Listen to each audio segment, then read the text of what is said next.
में जब बेवफाई की आई है तो चलिए पश्चिम बंगाल चलते हैं, क्योंकि वहां भी इसकी चर्चा बहुत है और वहां भी ये पूछ रहा है कि भाई सनम बेवफा कौन है। पश्चिम बंगाल में इन दिनों राजनीतिक करुण कथा चल रही है। मुंशी प्रेमचंद अगर होते इस समय तो वो पूस की रात नहीं बगावत की रात नाम से कहानी लिख देते पश्चिम बंगाल के हालात को देखकर, वहां की बेवफाई देखकर। अगर शरद चंद्र होते और उपन्यास आज की डेट में वो लिखते और फिल्म वाले होते तो नाम रखते सनम बेवफा, जो हमने यहां पर बड़ा सा लिखा हुआ है। क्योंकि टीएमसी में फूट पड़ी है, लेकिन इस फूट की कहानी सिर्फ 20 बागी सांसदों के पार्टी छोड़कर जाने तक नहीं है। ममता गुट के मुताबिक कहानी उस भरोसे के टूटने की बताई जा रही है जिस भरोसे पर ममता बनर्जी ने बागी नेताओं को सांसद बनाया, उन्हें मंत्री बनाया। कई सांसदों को तो फिल्मी दुनिया से राजनीति में लेकर आ गए और राजनीति जगत का सियासी सितारा उन्हें बना दिया। लोग उन्हें जानने लगे, उनकी बातचीत करने लगे, एक नेता के तौर पर, फिल्मी सितारे के तौर पर नहीं। लेकिन आज की डेट में देखिए कहानी पलट गई है और वही नेता कह रहे हैं अलविदा ममता, नमस्ते मोदी। तो क्या सच में ममता बनर्जी की पार्टी टीएमसी से लोकसभा का चुनाव लड़े 20 सांसद सनम बेवफा निकले, या फिर कहानी इससे थोड़ी अलग है? टीएमसी के अंदर एक ऐसा माहौल क्या वाकई में बन गया था कि इन सांसदों का पार्टी में दम घुटने लगा था और यह घुटन उन्हें मजबूर कर रही थी कि मौका मिले और यहां से बाहर निकलो।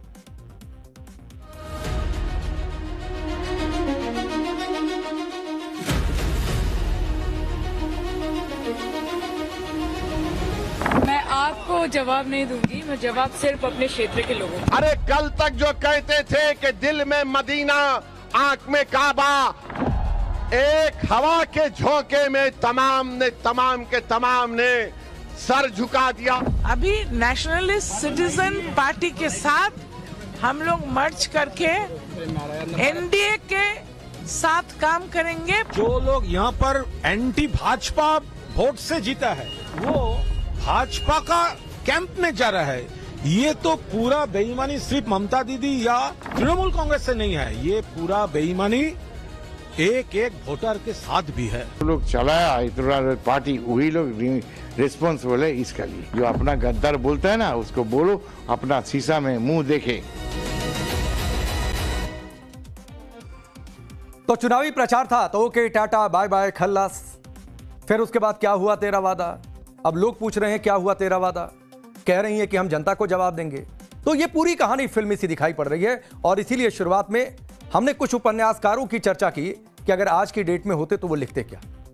वैसे इस सो कॉल्ड सनम बेवफा कहानी की शुरुआत 4 मई के बाद से हो गई थी, लेकिन क्लाइमैक्स कल दिल्ली में नजर आया जब टीएमसी के 28 में से 17 सांसद अपने गुट के 20 सांसदों की चिट्ठी लेकर लोकसभा स्पीकर ओम बिरला से मिलने पहुंच गए कि साहब ये चिट्ठी है और इतने लोग हमारे साथ हैं, और यह दावा कर दिया उनके सामने कि हम 2/3 सांसद हैं, हमें अलग गुट मान लिया जाए। और बाकायदा जाहिर सी बात है संविधान का हवाला भी दिया गया।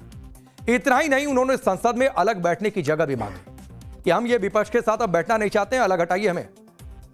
और उसके बाद नाम आ गया एक पार्टी का जिसमें उन्होंने अपने विलय की बात कही। उस पार्टी का नाम है एनसीपीआई और इस पार्टी में अपने मर्जर का ऐलान कर दिया। यहां भी एक दिलचस्प बात है जिसकी चर्चा मैं आगे करूंगा। बागी सांसदों ने दावा किया कि अब हम प्रधानमंत्री मोदी के नेतृत्व वाले एनडीए का समर्थन करेंगे। कुछ जो चेहरे हैं उन चेहरों को आप देखिए, बहुत ध्यान से देखिए। सुदीप बंदोपाध्याय हैं, ये तस्वीर आप देखिए, इन सारे नामों को, इन सारे चेहरों को। 6 बार के सांसद। काकोली घोष 4 बार से सांसद। देव अधिकारी 3 बार से सांसद। प्रसून बनर्जी 3 बार से सांसद। तो ये वो चेहरे हैं जो टेलीविजन स्क्रीन के इस हिस्से में आपको दिखाई दे रहे थे, जिन्हें ममता बनर्जी ने बार बार टिकट दिया और बार बार उन्हें सांसद बनाया कि आप चलिए देश की संसद में पहुंचिए। कल से पहले तक इनकी पहचान तृणमूल कांग्रेस की थी। टीएमसी के सांसद के तौर पर डेजिग्नेशन में लिखा जाता था टीएमसी सांसद, लेकिन आज वही लोग कह रहे हैं कि हम अलग है, हमारी पहचान है, तो ये डेजिग्नेशन चेंज कर दीजिए, अब हम टीएमसी के नहीं हैं। तो सवाल उठ रहा है कि असली सनम बेवफा कौन है? ममता की पार्टी से खुद को अलग कर चुके ये सांसद, या फिर टीएमसी की वो लीडरशिप जिस पर अहंकारी और परिवारवाद का आरोप लगाया जा रहा है? सुनिए, जब हमारी सहयोगी पूजा मेहता ने बागी गुट की सांसद माला रॉय से सवाल किया तो उन्होंने कोई भी उत्तर देने से दो टूक मना कर दिया। हमारे साथ सांसद माला रॉय है जो कल ही जो है मर्ज हुए हैं एनसीपीआई में। दीदी कल आपका मर्जर हुआ है, जो बोलेगा श्री बंदोबस्त है लेकिन क्या वजह रही? नहीं, क्या नहीं। टीएमसी से निकल गए? कोई वजह तो रही होगी, क्या कोई दिक्कत थी पार्टी में? डेवलपमेंट के लिए, भारतवर्ष का डेवलपमेंट, बंगाल का डेवलपमेंट के लिए कोई समस्या थी पार्टी में जिसकी वजह से आपने जो है मर्जर किया? তোমাকে বলবো কেন? तो मीडिया ही तो सवाल करेगी ना आपसे, मीडिया ही तो सवाल करेगी ना, मीडिया ही तो आपसे सवाल मीडिया का ये करेगी। काम नहीं है। आप टेम्पर क्यों लूज कर रहे हैं? आपसे नहीं, बस नहीं। पूछा जा रहा है कि आपने जो हम तो NCPI बोला में- था, हाँ। बोला था जो श्री बंदोबस्त है, पॉलिटिकल बीट श्री बंदोबस्त है। लेकिन पार्टी तो आपने भी छोड़ा ना, तो आपकी तो कोई वजह रही होगी। आपकी क्या वजह रही जो है टीएमसी को छोड़कर आपने जो मर्जर किया, जो 20 सांसद के ग्रुप में आप ज्वाइन किया मैम आपने, तो आपका क्या रीजन था? क्या रीजन था मैम? आप जो 20 सांसदों के कैंप में जो आप शामिल हुई, कोई वजह थी आपकी? आपने बोला कि डेवलपमेंट के लिए, साथ ही कोई वजह थी, कोई दिक्कत थी पार्टी में? क्या अभिषेक बनर्जी, ममता बनर्जी से कोई समस्या थी? देखिए, सांसद माला राय कुछ कहने से जो है बच रही है, कह रही है कि कुछ भी अगर कहना है तो वो सुदीप बनर्जी कहेंगे।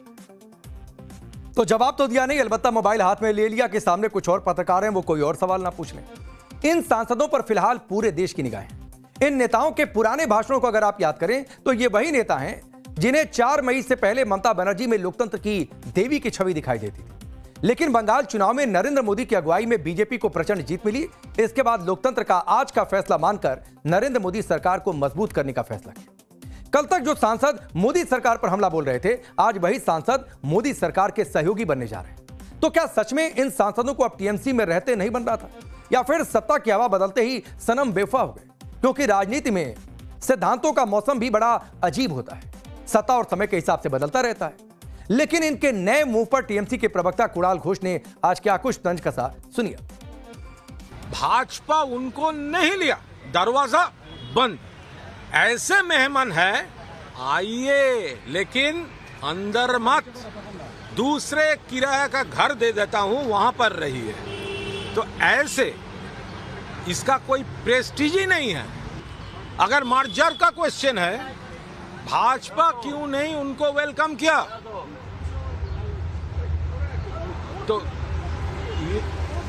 इससे पता चलते हैं कि उनका कोई अभी उनका प्रेस्टीज भी नहीं है कि बात कर रहा है इसके साथ, भाजपा के साथ, और जा रहा है दूसरे किसी पार्टी में। जिसका वोट में पार्लियामेंट में गया है वो एंटी भाजपा वोट था। Lok Sabha election anti Bhajpa vote था, राइट? तो एंटी भाजपा वोट से जो एमपी दिल्ली में गया, तो अभी वो भाजपा में जा रहा है या भाजपा का दोस्त या एनडीए, ये जो जा रहा है ये ठीक नहीं है। वैसे कुणाल घोष ने यह नहीं बताया कि लोकसभा अगर एंटी मोदी वोट था तो बंगाल का चुनाव कौन सा क्या वो एंटी टीएमसी वोट, एंटी ममता वोट नहीं था? 4 मई के बाद से टीएमसी के बुरे दिन शुरू हो गए। टीएमसी के बागी विधायकों ने तो यहां तक आरोप लगा दिया कि बंगाल में करारी हार के बाद 6 मई को टीएमसी नेताओं की मीटिंग हुई, उसमें ममता बनर्जी ने विधायकों से अपने भतीजे अभिषेक बनर्जी के सम्मान में खड़े होकर तालियां बजाने को कहा, स्टैंडिंग ओवेशन देने को कहा। तब तक कई सीनियर विधायक खड़े नहीं हुए, उन्होंने अभिषेक के लिए तालियां भी नहीं बजाई। दावा किया जा रहा है कि टीएमसी की आज की सनम बेवफा फिल्म की शुरुआत उसी दिन से शुरू हो गई। नेताओं की वही खामोशी असंतोष बगावत की मुनादी में बदल गया और अब तृणमूल तिनका तिनका बिखरने के कगार पर पहुंच चुका है।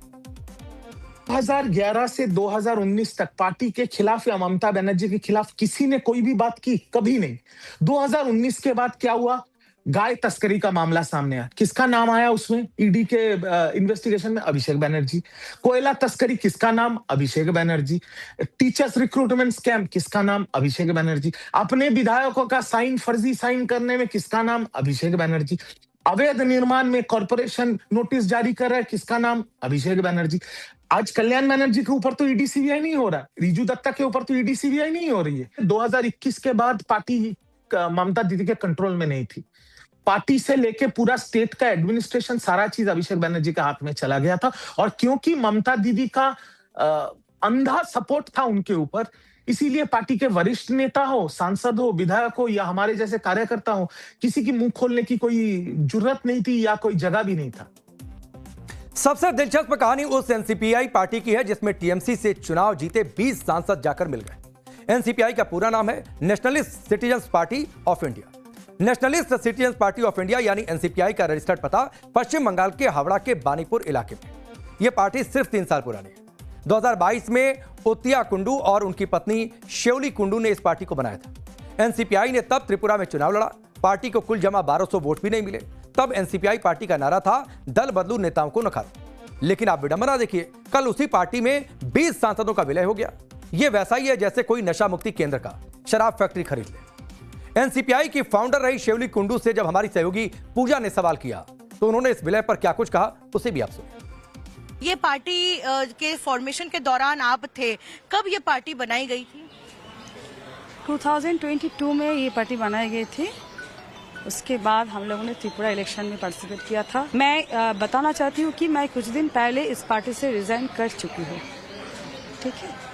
तो मैं अभी इस पार्टी का प्रेसिडेंट हूँ नहीं, पर पार्टी का मेंबर भी नहीं हूँ। आपने ये न्यूज सुनी और ये खबर मिली कि 20 सांसद जो है इस पार्टी में, जिसके साथ आप जुड़ी थी कुछ समय पहले तक, जो है इस पार्टी के अब 20 सांसद हैं, तो क्या आप वापस जाएंगे इस पार्टी में या क्या सोच है आपकी? नहीं, मैं तो काम में ही बिजी हूँ। मेरा पर्सनल काम में बिजी हूँ। मैं पर्सनल काम की वजह से ही रिजाइन कर दिया, तो वापस जाने का पॉसिबल है। टीएमसी के सूत्र तो यह भी बता रहे हैं कि काकोली घोष को एनसीपीआई का अध्यक्ष बना दिया गया। 31 मई को काकोली घोष को एनसीपीआई का अध्यक्ष चुना गया था। वहीं पार्टी के अध्यक्ष शेवली कुंडू ने 28 मई 2026 को पार्टी की प्राथमिक सदस्यता के साथ साथ अध्यक्ष पद से भी इस्तीफा दे दिया था। आपको याद दिला दूं कि 18 मई 2026 को काकोली ने टीएमसी में फूट का दावा किया था। इसके बाद अंदर ही अंदर एनसीपीआई की पॉलिटिकल अफेयर्स कमेटी ने काकोली को पार्टी का अध्यक्ष घोषित कर दिया। Nationalist citizens party of India यानी एनसीपीआई 20 बागी सांसदों के विलय के बाद एनडीए की दूसरी सबसे बड़ी सहयोगी पार्टी बन सकती है, क्योंकि बीजेपी के बाद सबसे ज्यादा अगर कोई सांसद हैं तो 20 सांसद वो एनसीपीआई के पास। 2024 लोकसभा चुनाव में एनडीए ने कुल 293 सीटें जीती। इसमें बीजेपी को 240, तेलुगु देशम पार्टी यानी टीडीपी को 16 सीटें, जेडीयू को 12 सीट, शिवसेना को 7 सीट और लोक जनशक्ति पार्टी रामविलास पासवान को 5 सीटों पर जीत मिली। यानी फिलहाल टीडीपी 16 सांसदों के साथ दूसरी सहयोगी पार्टी बनी हुई थी। लेकिन अब टीएमसी के 20 बागी सांसदों ने एनसीपीआई में विलय किया, जिसके बाद एनसीपीआई दूसरी बड़ी पार्टी, दूसरा बड़ा घटक दल एनडीए का। विलय के बाद अब एनसीपीआई के पार्टी ऑफिस की सुरक्षा भी बढ़ा दी गई है। अब जरा इस विरोधाभास को आप समझिए। दिल्ली यानी केंद्र में ममता से अलग हुए सांसद एनडीए को समर्थन देंगे। जब साथ देंगे तो लोकसभा में मोदी सरकार के खेमे में बैठेंगे, यानी सत्ता पक्ष की ओर जाकर। लेकिन दूसरा बागी विधायकों का गुट जो बंगाल विधानसभा में अभी विपक्ष का मोर्चा संभाल रखे है, बंगाल विधानसभा में नेता विपक्ष बने टीएमसी के बागी विधायक ऋतव्रता बनर्जी ने बहुत बड़ा बयान दिया। ऋतव्रत ने दावा किया कि वो किसी भी पार्टी के साथ मर्जर नहीं कर रहे, वो टीएमसी के बैनर के नीचे ही रहेंगे। तो एक तरफ तो सांसद हैं जो बीजेपी के साथ बैठने जा रहे हैं, एनडीए के साथ बैठने जा रहे हैं, लेकिन दूसरी ओर बंगाल में जो विधायक हैं जो बैठने जा रहे हैं विपक्ष के तौर पर। बयान सुनिए। पश्चिम बंगाल का लेजिस्लेटिव पार्टी का सवाल है, ऐसा कुछ बारे में हम लोगों को पता नहीं है। हम लोग भी टीवी के जरिए देखे हैं कि 20 एमपी और एनसीपीआई में मार्च हुए हैं। ये उन लोगों का फैसला है, हम लोग के अंदर ऐसा कोई चर्चा ही हुआ नहीं है। तो टीएमसी बैनर में ही आप लोग आगे बढ़ेंगे? ये तो बार बार हम लोग बोल चुके हैं। 80 में से 85 लोग, ये लोग एक साथ है, एकजुट है। ये कलेक्टिव क्या करेगा, ये बार बार हम लोग इसका दौरा किया है। मैं फिर और एक बार इसका दौरा नहीं करना चाहूँगा।